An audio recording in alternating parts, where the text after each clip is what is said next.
Hello doctors, I am Dr. Donald Ozello of Championship Chiropractic in Las Vegas, Nevada. I am going to be demonstrating an extremity chiropractic adjustment for the wrist. Disclaimer alert, this is an instructional video for doctors of chiropractic to improve their adjusting skills and for chiropractic students. Please do not attempt to do this technique if you are not a doctor of chiropractic, and please, if you are a patient, do not let anyone attempt this technique on you if they are not a trained doctor of chiropractic. Okay, I'm going to be demonstrating the chiropractic adjustment for the posterior aspect of the wrist.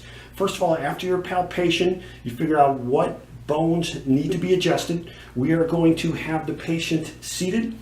The patient is going to take their opposite hand and place it on the distal part of the upper arm so that when we do traction, there will be an opening in this joint. It'll open up the joint just a touch. Now what we want to do is you're going to contact with the pad of the thumb, and you can use a double contact. I like to have my thumbs one on top of each other, and you take tissue slack starting from proximal, going distal to the area that you want to adjust. You're going to distract and extend the wrist slightly, and then your thrust is going to be posterior to anterior.